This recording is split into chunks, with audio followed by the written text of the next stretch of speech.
আগামীতে যেই ক্ষমতায় আসুক আগের মতন আওয়ামী স্টাইলে দেশ চালাতে পারবে না। ৭১-এর পরে আওয়ামী লীগ একবার শেখ মুজিবের নেতৃত্বে গণহত্যা চালিয়েছে এবং পরবর্তীতে শেখ হাসিনা হাতে তসবি নিয়ে মাথায় হিজাব পরে জনগণের কাছে ক্ষমা চেয়ে রাজনীতিতে পুনর্বাসিত হয় এবং ক্ষমতার ধারাবাহিকতায় ২৪ সালে তারা গণহত্যা দ্বিতীয়বারের মতন চালিয়েছে। বিএনপির কোনো কর্মসূচিতে কোনো উপদেষ্টা গিয়েছে, গণ অধিকার পরিষদের কোনো কর্মসূচিতে গিয়েছে? তাহলে নতুন যারা দল গঠন করতে চায় তাদের কর্মসূচিতে এই উপদেষ্টারা যাওয়ার কারণটা কি? তাদেরকে জনগণের কাছে তুলে ধরা।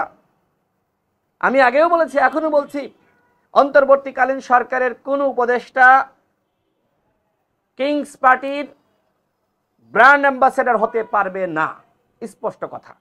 এবং এই যে কর্মসূচিতে তারা অংশগ্রহণ করছে, এইটা কিন্তু বিতর্কের সৃষ্টি করছে এবং তাদের নিরপেক্ষতা আজকে প্রশ্নের মুখোমুখি করছে। আমরা সরকারকে বলবো, গণ অভ্যুত্থানের এই দেশের সকল শক্তি, রাজনৈতিক শক্তি, সামাজিক সাংস্কৃতিক শক্তি গণ অভ্যুত্থানে অংশগ্রহণ করেছে। কোনো একটি অংশের কাছে আপন হতে গিয়ে বাকিদের কাছে আপনারা বিরাগ ভাজনের শিকার হবেন না।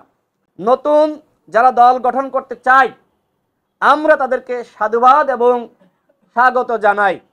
গণ অভ্যুত্থানের আগে যে সংবিধান ছিল সেখানে উল্লেখ করা ছিল যে কোনো নাগরিক বা সংগঠন তারা চাইলে রাজনীতি করতে পারবে, স্বাধীনভাবে সভা সমাবেশ করতে পারবে এবং দল গঠন করতে পারবে।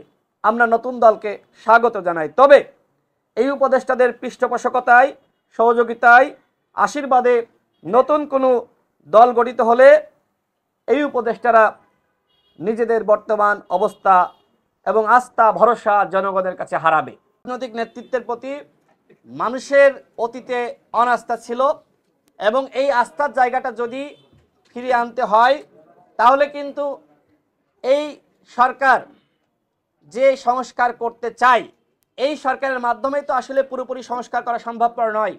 সংস্কার একটি ধারাবাহিক প্রক্রিয়া, কিন্তু এই সরকার যদি সকল দলকে এক জায়গায় বসিয়ে একটি চার্টারে সংস্কার রূপরেখায় সবার স্বাক্ষর গ্রহণ করে তাহলে আগামীতে যেই ক্ষমতায় আসুক না কেন সে কিন্তু ওই সংস্কার বাস্তবায়নে বাধ্য থাকবে। সুতরাং এই গণ অভ্যুত্থানের পরে বাংলাদেশের রাজনীতি অনেক কঠিন হয়ে গেছে। আগামীতে যেই ক্ষমতায় আসুক আগের মতন আওয়ামী স্টাইলে দেশ চালাতে পারবে না। ছাত্র এবং জনগণ তার প্রমাণ কিন্তু করে দেখিয়েছে। যেই ক্ষমতায় আসুক তার মধ্যে ভয় থাকবে যে আগামীতে সঠিকভাবে রাষ্ট্র চালাতে হবে।